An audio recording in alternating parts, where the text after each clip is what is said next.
House of the dragon season 2 episode 3 നമ്മൾ കേട്ട ഒരു പ്രധാനപ്പെട്ട സ്ഥലമാണ് റിവർലാൻഡ്സ് എന്ന് പറയുന്നത്. ഇതിനെപ്പറ്റി ഒരു വലിയ ചർച്ച തന്നെ ആ ഒരു എപ്പിസോഡ് 3 ഉണ്ടായിരിക്കുന്നത് നമ്മൾ കണ്ടിട്ടുണ്ട്. കാരണം റിവർലാൻഡ്സിൻ്റെ ഇമ്പോർട്ടൻസ് എന്ന് പറയുന്നത് അത്രയും വലുതാണ്. അത്രയും അധികം ഇമ്പോർട്ടൻസ് ഉള്ള ഒരു സ്ഥലം വെസ്റ്റ്രോസിൽ വേറെ ഇല്ല. ഈവൻ നോർത്തിന് പോലും റിവർലാൻഡ്സിൻ്റെ അത്രയും വലിയൊരു ഇമ്പോർട്ടൻസ് ഉണ്ടാക്കാൻ സാധിച്ചിട്ടില്ല. അപ്പോൾ നമ്മൾ ഇന്നത്തെ ഒരു വീഡിയോക്കകത്തോടെ നോക്കുവാൻ പോകുന്നതും റിവർലാൻഡ്സിനെ പറ്റിയും അതുപോലെ തന്നെ റിവർലാൻഡ്സിലെ തന്നെ ഏറ്റവും മേജർ പോർഷനായിട്ടുള്ള ഹാരൻഹാളിനെ പറ്റിയായിരിക്കും. ഈ ഒരു സ്ഥലത്തിൻ്റെ ഹിസ്റ്ററിയും എന്തുകൊണ്ടാണ് ഈ ഒരു സ്ഥലം ഇത്രയും വലിയൊരു ഇമ്പോർട്ടൻ്റ് ആയിട്ടുള്ള പ്ലേസ് ആയിട്ട് മാറിയതും അതുപോലെ തന്നെ ഏതൊക്കെ ഹൗസസ് ആണ് അവിടെ ഉള്ളത്, ആ ഒരു സ്ഥലത്തിൻ്റെ മൊത്തത്തിലുള്ള ജിയോഗ്രഫിക്കൽ സംഭവങ്ങൾ എങ്ങനെയാണ്. കാരണം പല ആൾക്കാർക്കും ഇപ്പോഴും ഈ ഒരു റിവർലാൻഡ്സിനെ പറ്റിയുള്ള ഒരു ഫുൾ പിക്ചർ ഇല്ല. നമ്മൾ ആ ഒരു സംഭവം ഇന്നത്തെ ഒരു വീഡിയോക്കകത്ത് ക്ലിയർ ആക്കുന്നതായിരിക്കും. വെസ്റ്റ്രോസിലെ തന്നെ ഏറ്റവും പ്രോമിനന്റ് പ്ലേസസിൽ ഒന്നായിട്ടുള്ള റിവർലാൻഡ്സിനെ പറ്റി നമ്മൾ ഇന്ന് കംപ്ലീറ്റ്ലി നോക്കി തീർത്തിരിക്കും. So let's get into the video.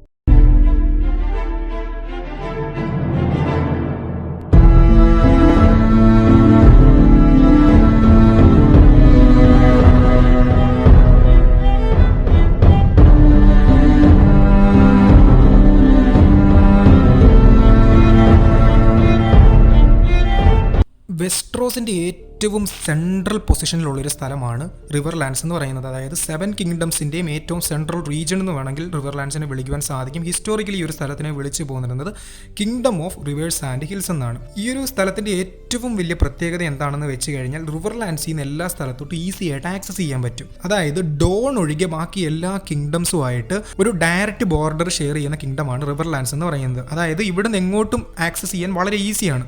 ഇത് പോരാഞ്ഞിട്ട് ഈ ഒരു റിവർലാൻഡ്സിലുള്ള ആൾക്കാരെ വിളിച്ചു പോരുന്നത് റിവർ മെൻ എന്നോ അല്ലെങ്കിൽ റിവർ ലാൻഡേഴ്സ് എന്നോ ആണ്. ഇവിടെ കൂടുതലും കാണുവാൻ സാധിക്കുന്നത് പീസ്ഫുൾ ആയിട്ടുള്ള ഫിഷർ ഫോക്കിനെയും അതുപോലെ തന്നെ സ്മാൾ ഫോക്സിനെയാണ്. കൂടാണ്ട് കുറച്ച് വാരിയേഴ്സും ഉണ്ട്. ബാക്കിയുള്ള കിങ്ഡംസ് ഒക്കെ ആയിട്ട് കമ്പയർ ചെയ്യുന്ന സമയത്ത് റിവർലാൻഡ്സിൽ അത്ര വലിയ വാരിയേഴ്സോ അല്ലെങ്കിൽ ഒരുപാട് വലിയൊരു ആർമിയോ കാണുവാൻ സാധിക്കത്തില്ല. ഇവിടുത്തെ നോട്ടബിൾ ആയിട്ടുള്ള ബാസ്റ്റേഴ്സിനെ വിളിച്ചു പോരുന്നത് റിവേഴ്സ് എന്നാണ്. ഇപ്പോൾ ഒരു നോബിൾ ഹൗസിൽ ഒരു ബാസ്റ്റേഡ് ജനിക്കുവാണെങ്കിൽ ആ പുള്ളിയുടെയോ അല്ലെങ്കിൽ ആ ഒരു പുള്ളിക്കാരിയുടെയോ ലാസ്റ്റ് നെയിമായിട്ട് നമുക്ക് റിവേഴ്സ് കാണുവാൻ സാധിക്കും. റിവർലാൻഡ്സിനെ കറന്റ് റൂൾ ചെയ്തു പോകുന്നത് ഹൗസ് ടളിയാണ്. ഹൗസ് ടളിയുടെ പ്ലേസ് എന്ന് പറഞ്ഞു കഴിഞ്ഞാൽ റിവറൺ ആണ്. അപ്പോൾ ഇവരുടെ ഒഫീഷ്യൽ ടൈറ്റിൽ എന്ന് പറയുന്നത് Lord's paramount of the Trident എന്നാണ്. ഇത് കൂടാണ്ട് വേറെ ഒരുപാട് ഹൗസസിനെ നമുക്ക് ഈ ഒരു റിവർലാൻഡ്സിൽ കാണുവാൻ സാധിക്കും. അതിൽ ഹൗസ് ബ്ലാക്ക് വുഡ് ഉണ്ട്, ഹൗസ് ബ്രാക്കൺ ഉണ്ട്. ഈ 2 ഹൗസസിനെ നമ്മൾ house of the dragon season 2 episode 3 വെച്ച് കണ്ടിട്ടുണ്ട്. അവരുടെ ആ ഒരു പരമ്പരാഗതമായിട്ടുള്ള റൈവലറി പറ്റിയൊക്കെ നമുക്ക് ആ ഒരു എപ്പിസോഡിനകത്ത് വെച്ച് കേൾക്കുവാൻ സാധിക്കുമായിരുന്നു. അപ്പോൾ അങ്ങ് ഫസ്റ്റ് മെന്നിൻ്റെ കാലം മുതൽക്കേ തന്നെ ഉണ്ടായിരുന്ന 2 ഹൗസസ് ആണ് ബ്ലാക്ക് വുഡും ബ്രാക്കൺ എന്ന് പറയുന്നത്. അവർക്കൊരു റൈവലറി ഉണ്ട്. ഇത് കൂടാണ്ട് ഇവിടെ house Darry, house Frey, house Lothston, Mallister, Mooton, Mudd, Piper, Ryger, Strong, Vance, Whent എന്ന് തുടങ്ങി വേറെ കുറേയധികം ഹൗസസിനെയും കാണുവാൻ സാധിക്കും. ഇത്രയും വലിയൊരു പ്ലേസ് ആയതുകൊണ്ട് തന്നെ ഇവിടെ ഒരുപാട് ഹൗസസും ഉണ്ട്. പക്ഷേ റിവർലാൻഡ്സിൽ ഒരുപാട് സിറ്റീസോ കാര്യങ്ങളൊന്നുമില്ല. ഇത്രയും വലിയൊരു സ്ഥലമാണ്, ഇത്രയും വലിയൊരു പ്ലേസ് ആണെന്ന് പറഞ്ഞാൽ കൂടെ റിവർലാൻഡ്സിൽ ഒരുപാട് സിറ്റീസ് ഒന്നും ഇല്ല. ആകെ കുറച്ച് ടൗൺസ് ഉണ്ട്. അതിൽ ഫെയർ മാർക്കറ്റ് ഉൾപ്പെടും, ഹാരൻ ടൗൺ ഉൾപ്പെടും, ഹാരോവേ ഉൾപ്പെടും, മെയ്ഡൻ പൂൾ ഉൾപ്പെടും, സാൾട്ട് പാൻസ് ഉൾപ്പെടും, അതുപോലെ തന്നെ സ്റ്റോണി സെപ്റ്റ്സും പെടും. പിന്നെ ഇത് കൂടാണ്ട് കുറച്ച് കാസിൽസും ഉണ്ട്. അതിൽ എടുത്തു പറയേണ്ട ഒരു സംഭവമാണ് ഹാരൻ ഹാൾ. നമുക്ക് ഹാരൻ ഹാളിനെ പറ്റി പിന്നീട് കൂടുതലായിട്ട് നോക്കാം.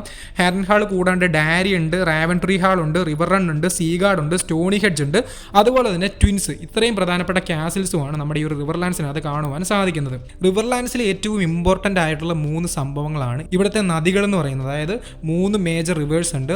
റെഡ് ഫോർക്ക്, ബ്ലൂ ഫോർക്ക്, അതുപോലെ തന്നെ ഗ്രീൻ ഫോർക്ക്.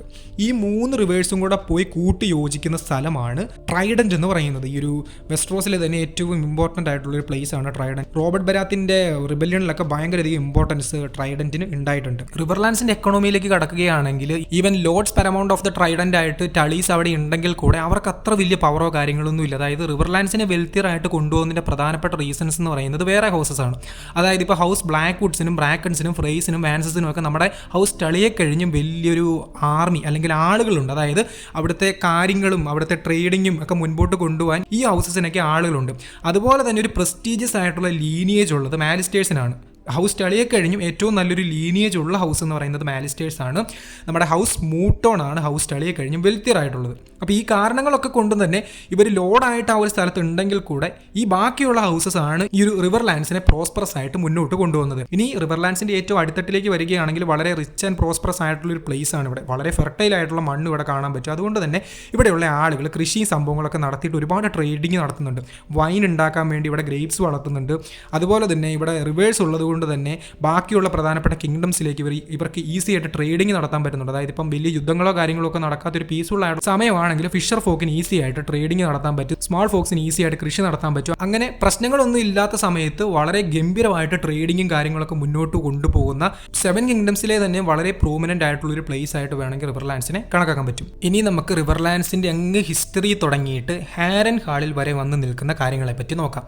അപ്പം നമ്മുടെ ഫസ്റ്റ് മെന്നിന്റെ കാലം മുതൽക്കേ തന്നെ ഈ ഒരു റിവർലാൻഡ്സിന് ഒരുപാട് ഇമ്പോർട്ടൻസ് ഉണ്ട്. അതായത് നമ്മുടെ ഫസ്റ്റ് മെൻ ഈ ഒരു സ്ഥലത്തേക്ക് വരികയും അതുപോലെ തന്നെ ചിൽഡ്രൻ ഓഫ് ദ ഫോറസ്റ്റ് ആയിട്ട് ആ ഒരു പാക്ട് ഉണ്ടാക്കുകയും ചിൽഡ്രൻ ഓഫ് ദ ഫോറസ്റ്റ് അങ്ങ് ഫാർ നോർത്തിലേക്ക് പോവുകയും അതുപോലെ തന്നെ ഫസ്റ്റ് മെൻ റിവർലാൻഡ്സിലേക്ക് കുടിയേറുകയും ചെയ്യുന്നുണ്ട്.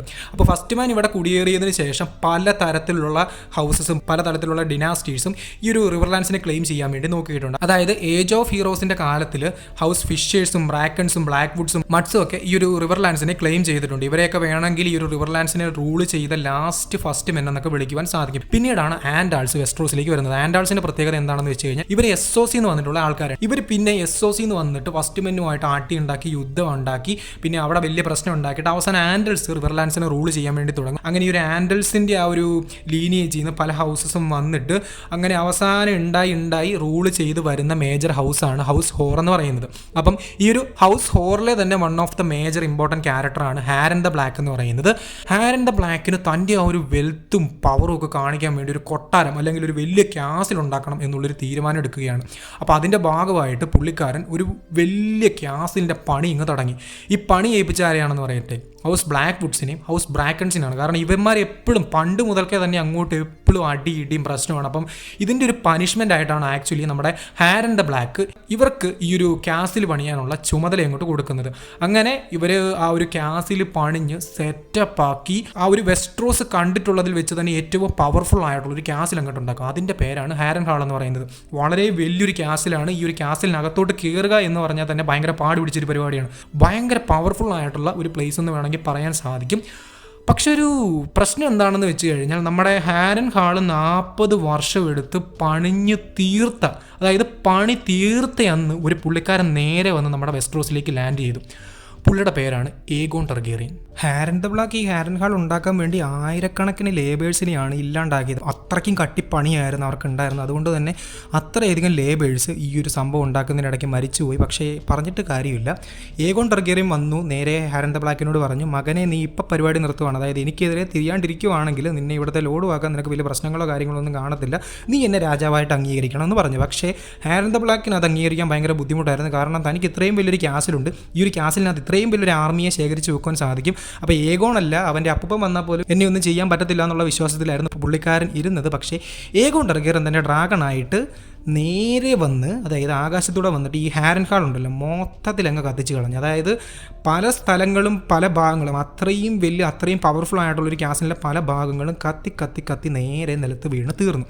അങ്ങനെ ഭയങ്കര വലിയൊരു സംഭവമാണ് ആ ഒരു ഏഗോൺ കോൺക്വസ്റ്റിൻ്റെ സമയത്ത് ഹാരൻ ഹാളിൽ വെച്ചുണ്ടായിട്ടുള്ളത്. ഈ സമയത്ത് നമ്മുടെ ഹാരൻ ദ ബ്ലാക്കും അങ്ങേരുടെ പിള്ളേരും ഒക്കെ അവിടെ കത്തിക്കരിഞ്ഞില്ലാണ്ടായി. ഇതിനുശേഷം ഹൗസ് ടളിയെയാണ് ഈ ഒരു റിവർലാൻഡിനെ റൂൾ ചെയ്യാൻ വേണ്ടി ഏഗോൺ ടർഗേറിയൻ നിയമിച്ചത്. എന്തൊക്കെയാണെങ്കിലും ഹൗസ് ടളി ഈ ഒരു ഹാരൻ ഹാളിലേക്ക് വന്ന് ജീവിക്കാനോ അല്ലെങ്കിൽ അവിടെ തങ്ങളുടെ ആർമിയെ റേസ് ചെയ്യാനൊന്നും ശ്രമിച്ചില്ല. ഈവൻ അത് അത്രയും വലിയൊരു ക്യാസിലാണ്. അതുപോലെ തന്നെ അവിടെ ഒരു ചെറിയ റിപ്പയറിങ്ങോ പരിപാടീസോ ഒക്കെ നടത്തി കഴിഞ്ഞാൽ അങ്ങനെ വലിയൊരു സംഭവം തന്നെ ടളിക്ക് ഉണ്ടാക്കാൻ പറ്റും. പക്ഷേ അവരതൊന്നും ചെയ്യാണ്ട് അവരുടെ ലൈഫ് റിവർ റണ്ണിലൂടെ തന്നെ അവർ മുൻപോട്ട് കൊണ്ടുപോകാൻ ശ്രമിച്ചു. ഈ ഒരു ഹാരൻ ഹാളിലേക്ക് വേറെ ഒരു ഹൗസ് വന്ന് താമസിക്കാൻ ശ്രമിക്കുന്നുണ്ടെങ്കിൽ കൂടെ അവർക്കും അവിടെ പ്രോപ്പറായിട്ട് ജീവിക്കാൻ പറ്റുന്നില്ല. പിന്നീട് ആക്ച്വലി ഈ ഒരു ഹാരൻ ഹാൾ എന്ന് പറയുന്നത് ഒരു ഹോണ്ടഡ് പ്ലേസ് ആയിട്ട് മാറി എന്ന് വേണമെങ്കിൽ പറയാൻ സാധിക്കും. കാരണം ഹാരൻ ഹാളിൽ പ്രേതങ്ങളുണ്ടെന്നും അതുപോലെ തന്നെ അവിടെ പല പ്രശ്നങ്ങളും നടക്കുന്നുണ്ടെന്നൊക്കെ ഉള്ള ആ ഒരു ടോക്കും കാര്യങ്ങളൊക്കെ പല ഹൗസസിനടയ്ക്കും അതുപോലെ തന്നെ പല സ്മാൾ ഫോക്സിനടയ്ക്കും ഉണ്ടായിട്ടുണ്ട്. അങ്ങനെ ഹാരൻ ഹാളിൻ്റെ പരിപാടി അങ്ങനെ കഴിഞ്ഞു. റിവർലാൻഡ്സിൻ്റെ ലോഡ്സായിട്ട് ടളി മുൻപോട്ട് പോവുകയും ചെയ്തിട്ടുണ്ട്. അപ്പം ഈ ഒരു ടളി ഹൗസ് അന്ന് തുടങ്ങി ഗെയിം ഓഫ് ത്രോൺസിൻ്റെ കാലഘട്ടത്തിലും അതുപോലെ തന്നെ ഹൗസ് ഓഫ് ദി ഡ്രാഗണിൻ്റെ കാലഘട്ടത്തിലൊക്കെ ഈ ഒരു റിവർലാൻഡ്സിനെ റൂൾ ചെയ്തു പോയി. അതായത് ഇപ്പോൾ ആക്ച്വലി നമ്മുടെ ഇപ്പോഴത്തെ ടൈമിൽ ഹൗസ് ഓഫ് ദി ഡ്രാഗൺ നടക്കുന്ന ടൈമിൽ പോലും ഹൗസ് ടളിയാണ് റിവർലാൻഡ്സിനെ റൂൾ ചെയ്തു പോരുന്നത്. പക്ഷേ ഹൗസ് ടളിക്ക് അത്രയും വലിയ മിലിറ്ററി പവറോ കാര്യങ്ങളോ ഒന്നും ഇല്ല. എങ്കിൽ കൂടെ അവരാണ് റൂൾ ചെയ്യുന്നത്. കാരണം ഏഗോണിൻ്റെ ടൈമിൽ തുടങ്ങി ഇന്ന് വരെ അവരാണ് പരിപാടി മുൻപോട്ട് നീക്കുന്നത്. ഇനി നമുക്ക് കൂടുതലായിട്ട് നോക്കുവാനാണെങ്കിൽ ഹൗസ് ഓഫ് ദി ഡ്രാഗൺ എന്ന് പറയുന്ന സീരീസ് നടക്കുന്ന സമയത്ത് റിവർലാൻഡ്സിന് ഇമ്പോർട്ടൻസ് എന്ന് പറഞ്ഞു കഴിഞ്ഞാൽ അത്രയും വലുതാണ്. കാരണം ക്രിസ്റ്റൻ കോൾ പറയുന്നുണ്ട് റിവർലാൻഡ്സ് ആണ് കീ. റിവർലാൻഡ്സ് എന്ന് പറയുന്നത് സെൻട്രൽ പോർഷനാണ്. നോർത്തിലേക്ക് പോകണമെങ്കിലും സൗത്തിലേക്ക് പോകണമെങ്കിലും ഏത് സ്ഥലത്തോട്ട് പോകണമെങ്കിലും അവർക്ക് കണക്ട് ചെയ്യാൻ പറ്റുന്ന ഒരേ ഒരു സ്ഥലം എന്ന് പറയുന്നത് റിവർലാൻഡ്സ് ആണ്. റിവർലാൻഡ്സിലെ ഏറ്റവും പ്രോമിനൻ്റ് ആയിട്ടുള്ള പ്ലേസ് ആണ് നമ്മുടെ ഹാരൻ ഹാൾ എന്ന് പറയുന്നത്. ഹാരൻ ഹാളിൽ വലിയൊരു ആർമി റേസ് ചെയ്ത് കഴിഞ്ഞാൽ തന്നെ അവർക്ക് ബാക്കിയുള്ള സ്ഥലങ്ങളെ ഈസി ആയിട്ട് അറ്റാക്ക് ചെയ്യാം, തങ്ങളെ സപ്പോർട്ട് ചെയ്യാത്ത ഹൗസസിനെ അറ്റാക്ക് ചെയ്യാൻ പറ്റും. ഈ കാരണം കൊണ്ട് തന്നെ ബ്ലാക്സിനും ഗ്രീൻസിനും എങ്ങനെയെങ്കിലും ഹാരൻഹാൾ കീഴടക്കണമെന്നും അതുപോലെ തന്നെ റിവർലാൻഡ്സിലേക്ക് തങ്ങളുടെ ആർമിയെ പ്രോപ്പറായിട്ട് എത്തിക്കണമെന്നും ആഗ്രഹമുണ്ട്. ഈ കാരണമൊക്കെ കൊണ്ടാണ് ക്രിസ്റ്റ്യൻ കോളൊക്കെ അങ്ങോട്ടേക്ക് പോകുന്നത്. അത്രയേറെ ഇമ്പോർട്ടൻസ് ഉള്ളൊരു പ്ലേസ് ആണ് ഈ ഒരു റിവർലാൻഡ്സ് എന്ന് പറയുന്നത്. അതായത് ഒരു യുദ്ധം നടത്താൻ ഇത്രയും പെർഫെക്റ്റ് ആയിട്ടുള്ളൊരു പ്ലേസ് വെസ്റ്റ്രോസിൽ ഇല്ല എന്ന് വേണമെങ്കിൽ പറയാൻ പറ്റും. അതുകൊണ്ടാണ് ഞാൻ എൻ്റെ കഴിഞ്ഞ വീഡിയോയ്ക്കകത്ത് പറഞ്ഞത് വള്ളി, അതായത് വെസ്റ്റ്രോസിൽ എന്ത് വള്ളി ഉണ്ടായാലും എന്ത് പ്രശ്നം ഉണ്ടായാലും അത് ഏറ്റവും കൂടുതൽ അതിൻ്റെ പീക്ക് മൂർധന്യ അവസ്ഥയിൽ എത്തുന്നത് റിവർലാൻഡ്സിൽ വെച്ചിട്ടായിരിക്കും. അപ്പോൾ നമ്മുടെ ഡാൻസ് ഓഫ് ദ ഡ്രാഗൺസിൻ്റെ സമയത്ത് ഒരുപാട് യുദ്ധങ്ങളും ഒരുപാട് പ്രശ്നങ്ങളൊക്കെ റിവർലാൻഡ്സിൽ ഉണ്ടായിട്ടുണ്ട്. അതൊന്നും ഞാൻ എന്താണെന്ന് പറയുന്നില്ല, വരാൻ പോകുന്ന ഹൗസ് ഓഫ് ദ ഡ്രാഗൺ എപ്പിസോഡ്സിലൂടെ കാണുന്നുണ്ട്. പിന്നീട് അതായത് ഈ ഒരു സംഭവങ്ങളൊക്കെ അവർ നേരിട്ട് കഴിഞ്ഞിട്ട് ഇങ്ങ് ഗെയിം ഓഫ് ത്രോൺസിൻ്റെ കാലഘട്ടത്തിൽ പോലും റിവർലാൻഡ്സിന് ഒരുപാട് ഇമ്പോർട്ടൻസ് വരുന്നുണ്ട്. അതായത് നമ്മുടെ ജോൺ ആര്യൻ്റെയും അതുപോലെ തന്നെ ലിസയുടെയും കല്യാണമൊക്കെ നടന്നത് ഈ ഒരു റിവർലാൻഡിൽ വെച്ചിട്ടായിരുന്നു. അത് നമ്മുടെ റിവർലാൻഡ്സിലാണ് നടന്നത്. അതുപോലെ തന്നെ നമ്മുടെ നെഡ് സ്റ്റാർക്കിൻ്റെയും കാറ്റലിൻ ടളിയുടെയൊക്കെ കല്യാണം നടന്നത് അവിടെയൊക്കെ വെച്ചിട്ടാണ്, അതായത് റിവർലാൻഡ്സിൽ വെച്ചിട്ടാണ്.